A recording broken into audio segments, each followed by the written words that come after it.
জীবকে তিনি দেখিয়ে দিয়েছেন, দেখো আমি রাজা হই বা সম্রাট হই, যা কিছুই হই না কেন, আমাকে ভগবানকে ডাকতে হয়, তোমরাও ভগবানকে ডাকবে। তার জন্য তো ভগবান কি করেছিলেন, তাকে রক্ষা করার জন্য সুদর্শনকে ওখানে রেখে দিয়েছিলেন। কোথায়? অম্বরীশ মহারাজের গৃহে, যাতে অম্বরীশ মহারাজের আরাধনায় কোনো প্রকার বিঘ্ন না হয়। দেখুন ভগবানের ইচ্ছা, আমাদের ইচ্ছা যখন প্রয়োগ করি, সেই ইচ্ছাটা শুধুমাত্র আমাদের বৈষয়িক কামনা বা বৈষয়িক ইচ্ছা প্রয়োগ করি, কিন্তু ভগবান তা করেন না। ভগবান কি করেন? ভগবান ভক্তের বিষয় বাসনাটাকে তিনি নিজে বুঝেন। ভগবান তো বিজ্ঞ, আর আমরা হচ্ছি অজ্ঞ।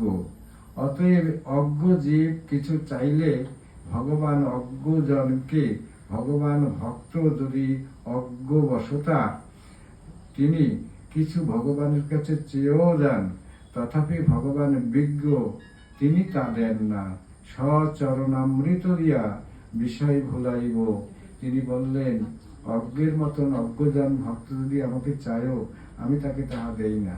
কেননা আমি তাকে আমার সচরণামৃত প্রদান করি, আমি তার বিষয় বাসনাকে ভুলিয়ে দিই। তার জন্য বলে না বিষয় বাসনাকে দূর করে দেই, এই কথা বলেন না, বলছেন বিষয় বাসনা দূর করে দেই। বিষয় তার কাছে থাকবে, কেননা বিষয় না থাকলে তাকে এই সংসারে তাকে বাঁচতে হবে, তো বাঁচার জন্য বিষয়ের প্রয়োজন আছে। কিন্তু তুমি আমি সংসারী বা গার্হস্থ্য জীবের বিষয় লাগবে, সন্ন্যাসী জীবের বিষয়ের প্রয়োজন নেই। সে গাছতলায় থাকবে, যেমন শ্রীরূপ গোস্বামী, তিনি বৃক্ষতলায় ছিলেন, তিনি ঘরেও থাকেন, তার একটা কুটির অবশ্য ছিল বৃন্দাবনে, কিন্তু তিনি সেই গৃহে থাকেননি। তিনি বৃন্দাবনের প্রতিটি গাছের তলে এক এক রাত্রে এক একটা গাছের তলায় তিনি থাকতেন। কেন? তিনি বলেছিলেন, তিনি ভেবেছিলেন কি, যে আমি একটা গাছের তলায় যদি প্রত্যেক দিন থাকি, সেই গাছের উপরেও আমার মায়া বা মোহ জন্মিতে পারে। অতএব আমি একটা গাছের তলায় এক রাত্রে বেশি দ্বিতীয় রাত্র থাকবো না। দেখো পদাবলীকে বা পদকর্তা বলছে, কি বলছে, যে ঘর ছাড়ি বৃক্ষ তলে ছেরূপ কাঁদিয়া বলে, আর ঘর ছাড়ি বৃক্ষ তলে ছেরূপ কাঁদিয়া বলে, আমা হইতে না হইল ভজন, আমা হইতে না হইল ভজন। যে শ্রীরূপ গোস্বামী তিনি পর্যন্ত এমন কথা বলেছিলেন যে আমা হইতে ভজন হলো না, যিনি জাগতিক জগতের জীবকে ভজন শিক্ষা দিয়ে গেলেন, তিনি কিন্তু বলছেন যে আমা হইতে না হইল ভজন। আমরা আবার কি মনে করি, আমার মতন ভক্ত নেই, আমার মতন বৈষ্ণব নেই, আমার মতন একজন সুন্দর নেই, আমার মতন একজন জ্ঞানী নেই, ইত্যাদি আমরা ভাবি। কিন্তু তাদের ভাবনাটা, তাদের ধন ভাবনা কম ছিল? ছিল না তো। কিন্তু তারা এগুলিকে নিজের সুখের জন্য, আত্মসুখের জন্য তারা ব্যবহার করেননি। তাই তো তার মতন জনিত বলতে পারে যে আমা হইতে না হইল ভজন। হ্যাঁ, সেখানে দেখা যাচ্ছে যে আমরা এই যে ভগবত কথা কি বলছে, কোন ভাগ্যে কারো সংসার ক্ষয়োন্মুখ হয়, কোন ভাগ্যে। অর্থাৎ আমরা একটা জন্ম পেয়েছি, সে জন্মে হলো না, আবার একটা জন্ম পেয়েছে, সে জন্ম হলো না, আবার একটা জন্ম পেয়েছে, সে জন্ম হলো, কিঞ্চিত কিঞ্চিত কিঞ্চিত কিঞ্চিত হতে হতে হতে হতে কোনো একটা জন্মে অবশ্যই তার উপরে ভগবান শ্রীকৃষ্ণের কৃপা হয়ে যাবে। সেই জন্মটা সে মনুষ্য রূপেই হোক বা অন্য কোনো জনি রূপেও হতে পারে। যেমন হনুমান রূপে কি ভগবানকে লাভ করেননি নাকি? তাকে কি মনুষ্যের জন্য লাভ করতে হয়েছিল নাকি? আমরা তো দেখি যে হনুমান রূপে ভগবানের কৃপা লাভ করেছিলেন। তাহলে কোন ভাগ্যে কোন জন্মে সে অবশ্যই কৃষ্ণের কৃপা লাভ করতে পারবেন। দেখা যায় জাম্ববান, রামের সেবক জাম্ববানকে ভগবান বর দিয়েছিলেন। কি বর দিয়েছিলেন?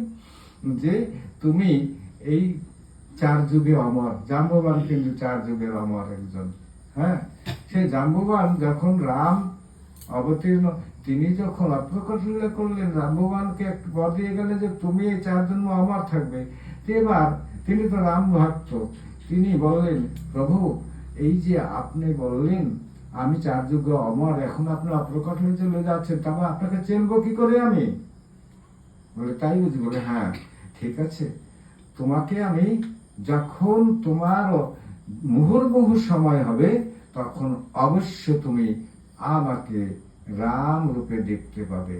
আমি যে অবতারই হই না কেন সেখানে তুমি রাম রূপে আমাকে দর্শন করতে পারবে। এই কথা বলেছিলেন। তো এই কথা শ্রবণ করার পরে যখন শ্যামন্তক মণি হারিয়ে গেল, সেই শ্যামন্তক মণি জঙ্গলে হারিয়ে গেল, সেই শ্যামন্তক মণি গিয়ে কার কাছে থাকলো? জাম্ববানের কাছে থাকলো। জাম্ববানের থেকে আরেকজন গেল। এইভাবে শ্যামন্তক মণি এক একজনের কাছে যেতে যেতে জাম্ববানের কাছে গিয়ে উপস্থিত হলো। তো জাম্ববানের সংরক্ষিত শ্যামন্তক মণি যখন ভগবান শ্রীকৃষ্ণ এই মণিখানা খুঁজতে খুঁজতে জঙ্গলের সব দর্শকত্র বেড়াচ্ছেন কিনা, তখন জাম্ববানের সঙ্গে তার দেখা হয়ে গেল এবং জাম্ববানকে বললো তোমার কাছে শ্যামন্তক মণি আছে, তুমি আমাকে দিয়ে দাও। বলছে তা কি করে হয়? সে মনে নিতে হলে তো যুদ্ধ করতে হবে আমার সঙ্গে। ঠিক আছে, আমি যুদ্ধ করবো। এই বলে শ্রীকৃষ্ণ কুলেনকে শ্যামন্তক মণির জন্য জাম্ববানের সঙ্গে যুদ্ধ আরম্ভ করে দিল। বহুদিন যুদ্ধ হলো, যুদ্ধে কেউ পরাস্ত হচ্ছে না। এবার জাম্ববান তিনি ভাবছেন যে ব্যাপারটা কি, আমার সঙ্গে যুদ্ধ করে এই ব্যক্তিটাকে আমি পরাস্ত করতে পারছি না, ইনি কে? তাই তিনি এবার শ্রীকৃষ্ণকে বললেন, আচ্ছা আপনি কে বলুন তো, আমার সঙ্গে যুদ্ধে জয় হয় এমন ক্ষমতা তো নাই কারো, আপনি কেন যুদ্ধে পরাজয় হচ্ছেন না আমাকে বলুন। এই কথা শ্রবণ করে শ্রীকৃষ্ণ বললেন, জাম্ববান তুমি একবার আমার দিকে ভালো করে তাকিয়ে দেখো তো আমি কে। তাই জাম্ববান তিনি তার ভক্তিযুক্ত নেত্রে যখন শ্রীকৃষ্ণের দিকে তাকাইলেন, তিনি তাকিয়ে দেখেন স্বয়ং শ্রী রামচন্দ্র ধনুকবান হাতে নিয়ে দাঁড়িয়ে আছেন। এবার তিনি হায় হায় করে উঠলেন, হ্যাঁ আমি এত বছর যুদ্ধ করলাম আমার প্রভুর সঙ্গে, আবার প্রভুর সঙ্গে অনেক অঙ্গে আমি অনেক আঘাত করলাম, হে প্রভু তুমি আমাকে ক্ষমা করো। বলে জাম্ববান এটা তোমার দোষ নয় তো, তোমার এতে অপরাধ বোধ করার কোনো প্রয়োজন নেই। তুমি তোমার ধর্ম তুমি রক্ষা করেছো, অতএব সেখানে তোমার অপরাধ হবে কেন? তোমার কাছে যে শ্যামন্তক মণি আছে, এখন তুমি ওটা আমাকে দেবে কি? বলে নিশ্চয় দেব প্রভু, তবে আমি যখন তোমাকে শ্যামন্তক মণিটা দান করবো, দিয়েই দেব, তার সঙ্গে সঙ্গে তোমাকে আরো একটা বস্তু আমি দান করব, তুমি গ্রহণ করতে হবে প্রভু। বললেন কি দিবে? বললো যে আমার কন্যা জাম্ববতীকে আপনার বিবাহ করতে হবে, এবং বিবাহের যে দান করতে হয়, আমি সেই দান স্বরূপ এই শ্যামন্তক মণি আপনাকে দান করে দেব। বলেন তথাস্তু। দেখা গেল যে এই যে ভগবানের ভক্তজনকেও ভগবান অনেক পরীক্ষা করেন, অনেক পরীক্ষা করে তাকে সুন্দর করে একেবারে যেমন সোনারগুলি স্বর্ণকারে সোনা ভালো করে মানে আগুনে পুড়িয়ে তাকে একেবারে পরিশুদ্ধ করে নেন, তার ভিতরে তার কোন রকম যাতে গিল্টি না থাকে, শুদ্ধ হয়ে পরিণত করে দেন। ঠিক তেমনি ভগবান ভক্তকে শুদ্ধ সত্তায় পরিণত করে দেন, সেখানে কোন রকম দোষ বা ত্রুটি থাকতে পারেন না। এই তো চির গোস্বামী বলতে পেরেছিলেন, তিনি বলেছিলেন, কি বলেছিলেন? যে কি বলেছিলেন যে চিরূপ কাঁদিয়া বলে আমা হইতে না হইল ভজন, আমা হইতে ভজন হলো না। গোবিন্দের ভজন যেভাবে করতে হয়, তাকে যেভাবে ভালোবাসতে হয়, সে ভালোবাসাটা আমার কাছে নেই। হ্যাঁ, সেরকম স্নেহ, সেরকম ভালোবাসা, যেমন নন্দ মহারানীর মতন, যশোমতির মতন ভালোবাসা, ব্রজ গোপীদের মতন ভালোবাসা, ব্রজ সখাদের মতন ভালোবাসা, এরকম ভালোবাসা প্রেম তো আমার কাছে নেই প্রভু। অতএব আমা হইতে না হইল ভজন, শিব গোস্বামী বলেছিলেন। সাধু সঙ্গে তবে কৃষ্ণে রতি উপজয়, সাধু সঙ্গে তার কৃষ্ণের উপর রতি, অর্থাৎ তার উপরে ভজনের ইচ্ছাটা প্রকাশ পায় সাধু সঙ্গের প্রভাবে। সাধু সঙ্গের উপরে, সাধু সঙ্গের প্রভাবে কি হয়? ভগবানের প্রতি তার রতি জন্মে, শ্রদ্ধা জন্মে, যে আমি ভগবানের আরাধনা করিব, এই যে শ্রদ্ধা, এটা তার জন্মে। এবং জন্মার সঙ্গে সঙ্গে তিনি কি করেন? ভগবানকে আরাধনা করার জন্য আমাকে কি করিতে হইবে, আমাকে তাকে ভালোবাসার জন্য আমাকে কি করিতে হইবে? আমি ভগবানকে ভালোবাসবো, আমি ভগবানকে ভালোবাসবো, আমি তোমাকে ভালোবাসবো, আমার দেহকে ভালোবাসবো, আমার ঘর সংসারকে ভালোবাসবো, এরকম নয় তো। তুমি ভগবানকে, ঈশ্বরকে ভালোবাসবো। মাগো, আমি ঈশ্বরের আরাধনা করব, সে যদি আমাকে বিরাট একটা কোল দিতে পারে, বিরাট একটা রাজ্য দিতে পারে, বিরাট একটা সিংহাসন দিতে পারে, অবশ্যই আমি তার আরাধনা করবো। তুমি আমাকে বলো তো আমি তাকে কিভাবে আরাধনা করবো? বলো তার পদ্মপাল আশুলোচন হরিকে ডাকো। তো ধ্রুব করলেন কি? পদ্মপাল আশুলোচন হরিকে ডেকে চললেন বৈক্ষতলা বসে। পদ্মপাল আশুলোচন হরিকে যখন তিনি ডাকছেন, তখন হরি তার কাছে উপস্থিত, তাকে পরীক্ষা করার জন্য তার কাছে উপস্থিত হলো। কিভাবে? একটা সর্পরূপে, সর্পরূপে উপস্থিত হলেন। ধ্রুব, তিনি তো জানেন না ভগবানের রূপ ঐশ্বর্য কেমন, তা তো আর তিনি জানেন। তিনি সাপটাকে দেখে ভাবলেন এটাই ভগবান। এই ভেবে তিনি সাপটাকে বললেন, তা আমি কতদিন থেকে তোমাকে আরাধনা করছি বা ডাকছি, তা তুমি এত দেরি করে আসতে কেন? হ্যাঁ, আরো আগে আসলে আমি তোমার জন্য যে বসে আছি। ঠিক আছে, তুমি যখন এসেছো, তা এবার আমি আমার এই বস্তুগুলি, এইটা দরকার, তুমি আমাকে দাও। সাপ দেখলো, এ তো ভয় পেল না, ফালতু উল্টা হয়ে গেল। দেখি আমাকে ভগবান, ঠিক আছে আমি তো ভগবান, কিন্তু আমি তো সেই ঈশ্বরের যে রূপে ভগবানকে বর্ণনা করে সেই রূপে তার আমি নেই। অতএব তিনি ওখান থেকে প্রহ্লাদের কাছ থেকে, তিনি ধ্রুবের কাছ থেকে চলে গেলেন। তারপরে আবার একটা ব্যাঘ্র রূপ, বাঘের রূপ ধারণ করে তার কাছে আসলেন। সেই বাঘটাকে দেখে বাবু ভাবলেন, ও হো, ঠিক হয়েছে, এই তো এর আগে যে এসেছিল সে ভগবান নয়, এখন যে এসেছে ইনি ভগবান। হ্যাঁ, এই বলে বাঘটাকে বলেন, তা ভগবান প্রভু তুমি এসেছো, ভালো হয়েছে, এবার আমাকে আমার যে জন্য আমি এখানে বসে আপনাকে ডাকছি সেই জিনিস সেটা দিন। এবার বাঘ দেখলো, এ তো কাজ হলো না, তাই এনে তিনি চলে গেলেন। চলে গিয়ে নারদ মুনিকে বললেন, নারদ, এক কাজ করো, দেখো ধ্রুব ওখানে বসে আমাকে আরাধনা করছে, কিন্তু ও এখনো দীক্ষা গ্রহণ করেননি। আশ্রয় করিয়া ভজে তারে কৃষ্ণ নাহিতে, যে আশ্রয় করিয়া ভজে তারে কৃষ্ণ নাহি তেজে। আশ্রয় গ্রহণ করতে হবে। সে আশ্রয়টা কি? গুরুপদ আশ্রয়, গুরুর শরণ গ্রহণ করতে হবে, এবং তার শরণ গ্রহণ করে তার মনন করতে হবে। এবার তিনি কি করলেন? যে আশ্রয় হতে হবে। তাই নারদ মুনিকে বললেন, নারদ, তুমি ধ্রুবকে গিয়ে সেখানে মন্ত্র গ্রহণ দিয়ে আস ধ্রুবের কর্ণে। নারদ মুনি এসে উপস্থিত হইলেন। এবার ধ্রুব ভাবলেন যে এর আগে যে একটা আসছিল লম্বা করে, ওটা তো ভগবান না। তারপরে আবার দেখলাম যার একটা চারি পাওটাও মিলে এসেছিল, ওটাও তো ভগবান না। তো এবার যিনি আসছেন, ইনি তো দুইটা হাত দুইটা পাও, আমাদের মতনই দেখতে, তো এবার দেখতেও সুন্দর, অতএব ইনি নিশ্চয় ভগবান হবে। তাই নারদ মুনিকে বললেন, তা ভগবান তুমি এসেছো, প্রভু তুমি এসেছো, ঈশ্বর তুমি এসেছো, ভালো হয়েছে। আমি না এখানে তোমারই আরাধনা করতে আছি, তোমার জন্য। কেন জানো? আমার না, আমার এই দরকার, তাই বুঝি। তা তুমি যে ভগবানকে আরাধনা করছো, আমি তো ভগবান নই। তা আপনি ভগবান নন? বলে, না, আমিও ভগবান না। তবে আমাকে ভগবান লাগে, তো আমাকে ঈশ্বর লাগে, আমার ভগবান লাগে। আমি তার জন্য যেখানে বসে তাকে আরাধনা করার জন্য বসে আছি বা আরাধনা করছি। তা বলুন তো আমি ভগবানকে কি করে পাবো? বলে ভগবানকে পাবো, আসো তুমি আমার কাছে আসো। এই কথা বলে ধ্রুবকে তার কর্ণে কৃষ্ণ মন্ত্র প্রদান করলেন। তো সেই কৃষ্ণ মন্ত্র প্রদান করার পরে বললেন তুমি এভাবে ডাকতে পারো। তিনি ডাকলেন। তিনি ডাকাতে কি করলেন? ভগবান সেখানে উপস্থিত হলো। ভগবান উপস্থিত হলেন। এবার সেই ভগবানকে দর্শন করে, তার শ্রীপাদ পদ দর্শন করে তিনি করলেন কি? প্রভুকে দণ্ডবত প্রণাম করলেন। প্রভুকে দণ্ডবত প্রণাম করলেন, ভগবানকে দণ্ডবত প্রণাম করলেন।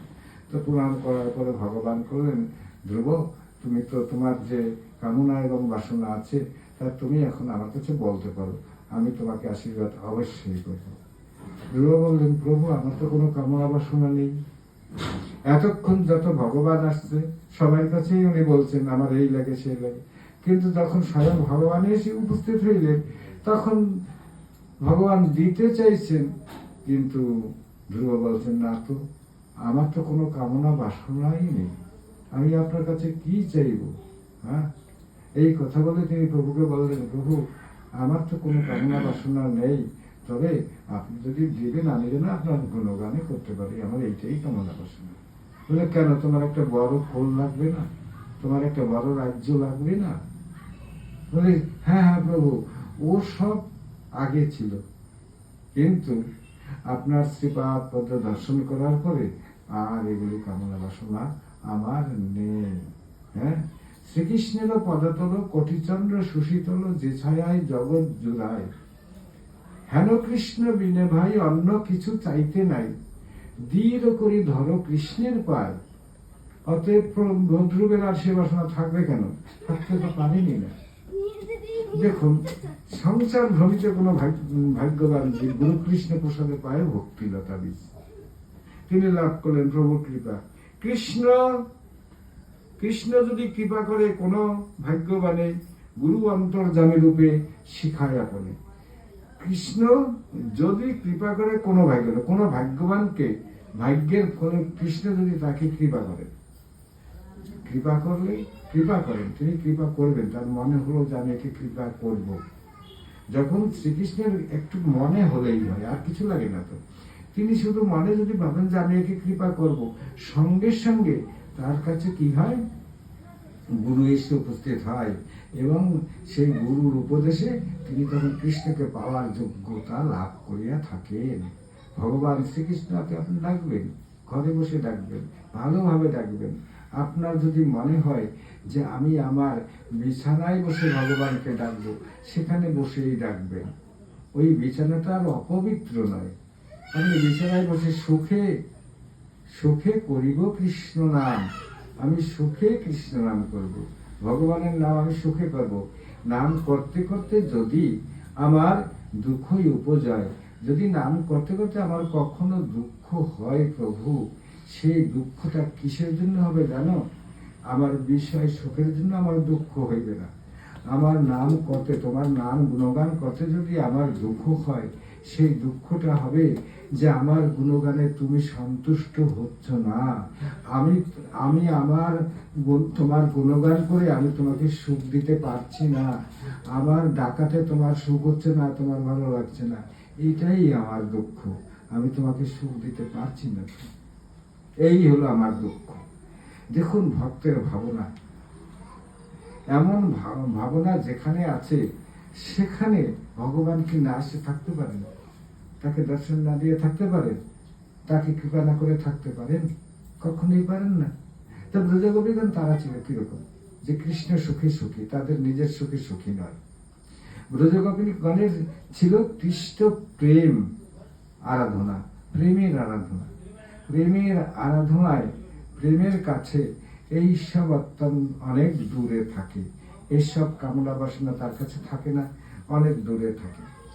সাধু সঙ্গে কৃষ্ণ ভক্তে শ্রদ্ধা যদি হয়, ভক্তিফল প্রেম হয়, সংসার যায় ক্ষয়।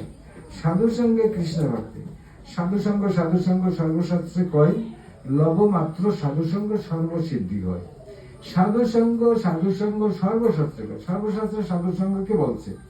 এই কথা শুনে এবার বিশ্বামিত্র মুনির মনে হলো কি বারবার বলছে সাধুসঙ্গ সাধুসঙ্গ, সাধুসঙ্গ বড় হতে পারবে না, তপস্যা হলো বড়। আমি তপস্যা করে ব্রহ্মজ্ঞান লাভ করেছি, আমি তপস্যার বলে ব্রাহ্মণ হয়েছি, ক্ষত্রিয় থেকে ব্রাহ্মণ হয়েছে। গাধীর নন্দন বিশ্বামিত্র তিনি ভাবছেন যে আমি ব্রাহ্মণ হয়েছি। আমি ব্রাহ্মণ হয়েছি কিসের গুণে? তপস্যার গুণে। অতএব তপস্যা করো, সাধুসঙ্গ বলা হবে কেমন করে? কিন্তু শাস্ত্র যদি বলছে সাধুসঙ্গ সাধুসঙ্গ সর্বসৎসঙ্গ লবমাত্র সাধুসঙ্গ সর্বসিদ্ধি হয়, তাহলে এটা প্রমাণ করতে হয়, তো পরীক্ষা করতে হয়। তো তাই তিনি পরীক্ষা করার জন্য কি করলেন? চলে গেলেন শিবের কাছে। শিবকে গিয়ে বললেন, প্রভু সাধুসঙ্গ বড় না তপস্যা বড়? এই কথা শুনে শিব বাবা বললেন, দেখো বাবা, আমি এই সাধুসঙ্গ বড় না তপস্যা বড় বড় এই কথা বলতে কিন্তু আমাকে অনেক সময় লাগে, তো তাই আমি এটা বলতে পারবো না, তুমি ব্রহ্মার কাছে যাও। তো ব্রহ্মার কাছে এসে উপস্থিত হলো। ব্রহ্মা বললো যে বাবা এটা আমি পারবো না। শিবের 5 মুখে যখন বলতে পারে নাই, আমি তো তার থেকে একটা মুখ আমার কোনো রাধে রাধে রাধে রাধে রাধে রাধে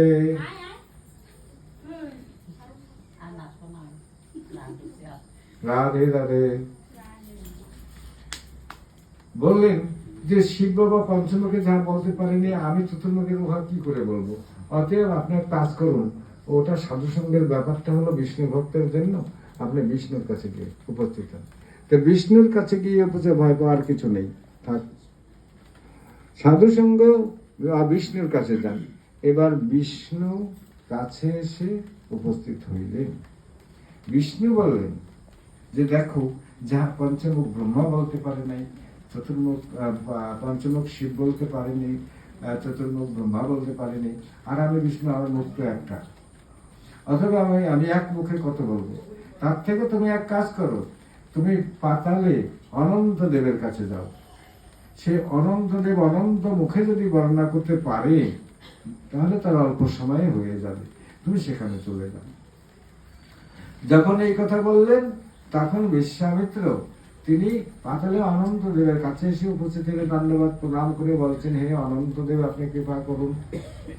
তখন অনন্ত দেব বললেন, কি হয়েছে, তোমাকে কি কৃপা করতে হবে? বললো যে আমাকে কৃপা করুন, আমি ব্রহ্মা বিষ্ণু মহেশ্বরের কাছে 3 জনের কাছে গিয়েছিলাম, তারা আপনার কাছেই পাঠিয়ে দিল।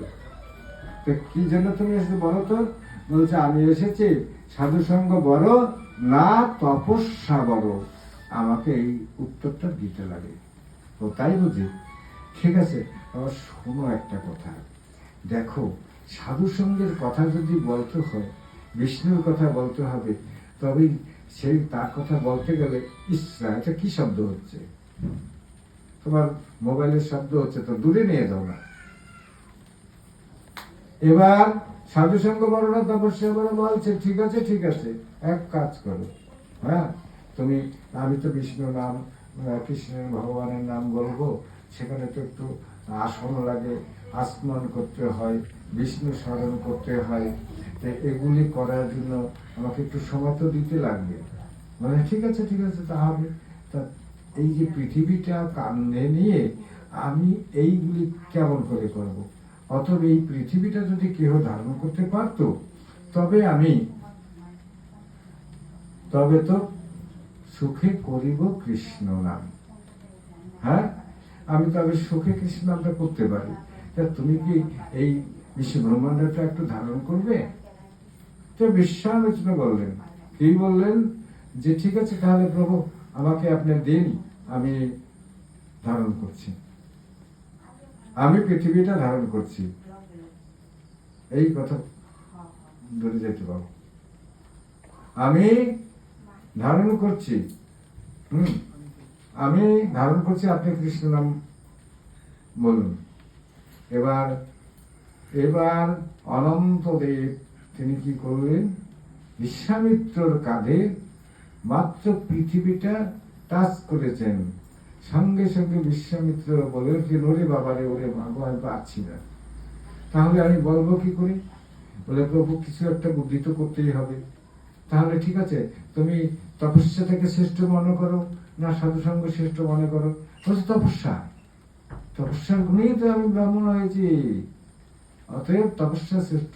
তাহলে তপস্যা লব্ধ ফলের 4 ভাগের 1 ভাগ ছেড়ে দাও।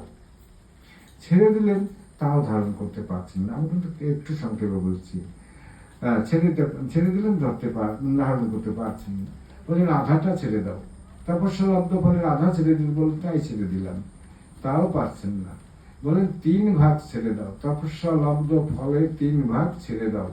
তো তিনি 3 ভাগ ছেড়ে দিলেন, তাও তিনি ধারণ করতে পারছেন না। এবার বললেন তুমি এক কাজ করো, তোমার তপস্যা লব্ধ ফল সম্পূর্ণটুকুই ছেড়ে দাও।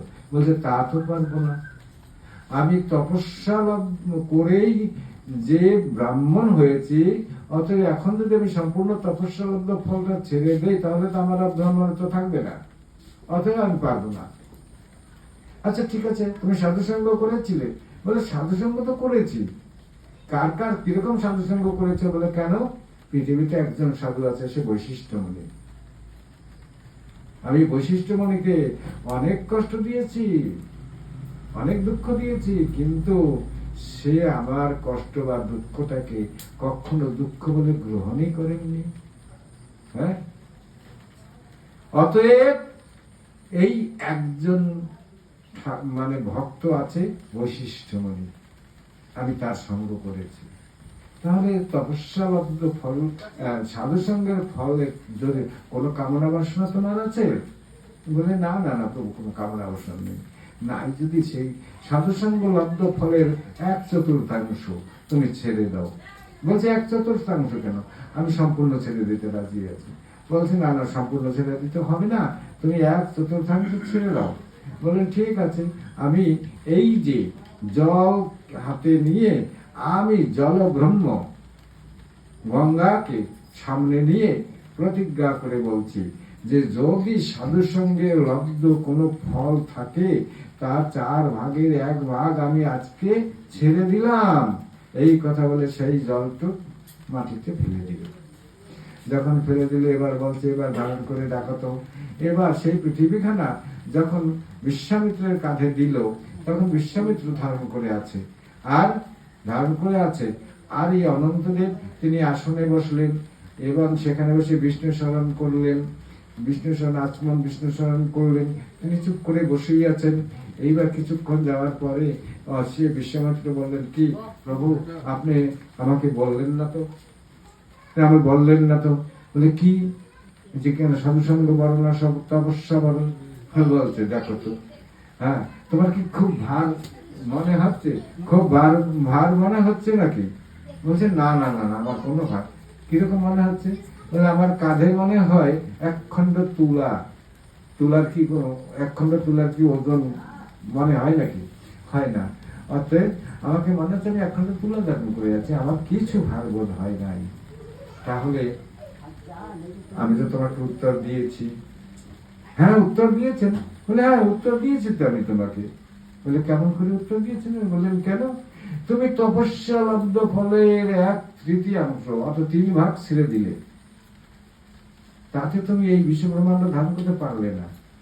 কিন্তু সাধুসঙ্গ লব্ধ ফলের মাত্র 4 ভাগের 1 ভাগ ছেড়ে দেওয়ার পরেও তোমার মনে হচ্ছে এই বিশ্ব ব্রহ্মাণ্ড তুমি অনন্তকাল ধরে ধারণ করার মতন ক্ষমতা তোমার জন্মে গেছে।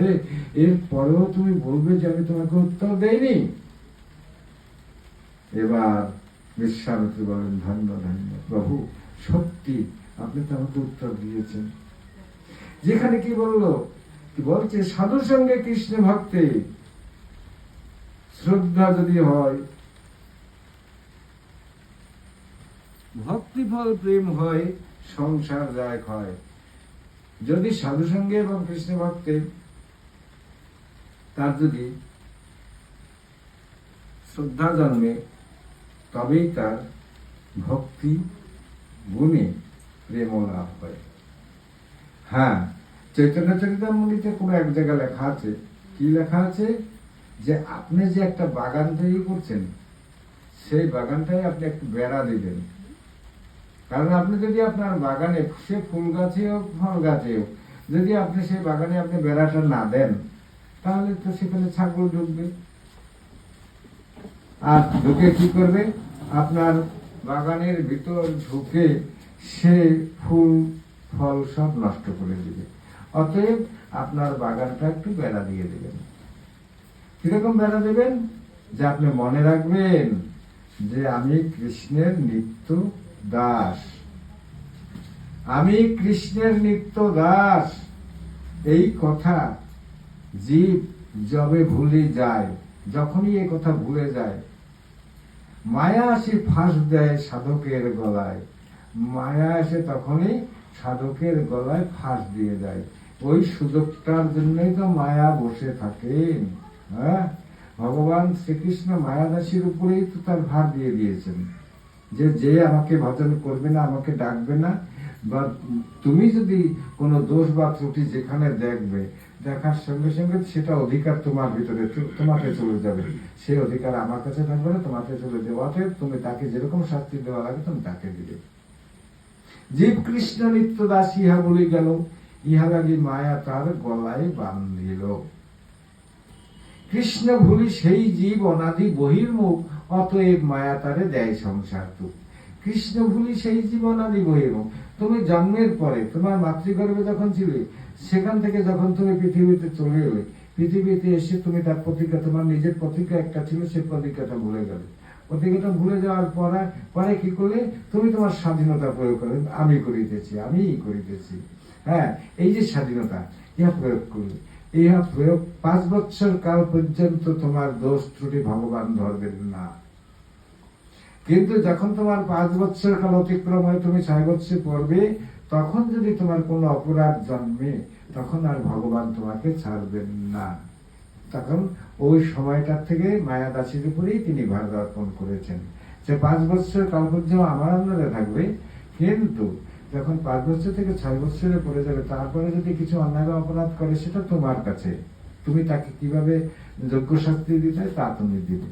তাই কান্ডার নামে একজন মুনি ছিল, যে মুনি তিনি কি করেছিলেন, যমরাজা তাকে শুলে রেখে দিয়েছে। যে শুলে রাখার পরে তখন তাকে জিজ্ঞেস করা হলো, আপনাকে শুলে রাখা হলো কেন, কি হয়েছে আপনার? বলে, না না, এটা দোষ আছে। যমরাজা বলল, দোষ আছে এটা। হ্যাঁ, কি মনে?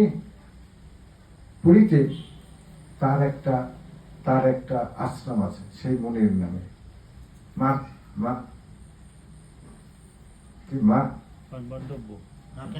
মার্কণ্ডেয় মুনি, তার নাম মার্কণ্ড মুনি। সেই মার্কণ্ড মুনির আশ্রমে যাবেন আপনার পুরীতে, সেখানে গিয়ে দেখবেন যমরাজার সব ভক্তবৃন্দ, যমরাজার যত পরিয়াল ওইখানে আছে। ওখানে বাবা ভোলানাথ আছে, ওখানে 2টি নন্দী ভিন্ডি আছে, একটা সরোবর আছে। সেখানে এই যে যমরাজা বসে আছে, মার্কণ্ড মুনিকে তো সাথে দিয়ে দিল কিনা। এবার মার্কণ্ড মুনি বললেন, আমার তো মাত্র বয়স 5 বছর ছিল, তা আমি সেই 5 বছরের ভুলে যদি কোনো কিছু একটা করে থাকি, সে অপরাধটা তো 5 বছরের শিশু, তো সে অপরাধ বোঝে না, অতএব আপনি এরকম শাস্তি আমাকে কেন দিলেন? আমি আজকের থেকে আমি অভিশাপ দিয়ে দিলাম যে 5 বছর বয়স পর্যন্ত আপনার যমের কোনো অধিকার থাকবে না, শাস্তি দেওয়ার অধিকার যমের থাকবে না 5 বছর বয়স কাল পর্যন্ত। 5 বছরের পরে 6 বছর পরে তখন তোমার অধিকারে এবং মায়ের অধিকারে চলে যাবে, তার আগে তুমি পারবে না। রাধে রাধে। হ্যাঁ,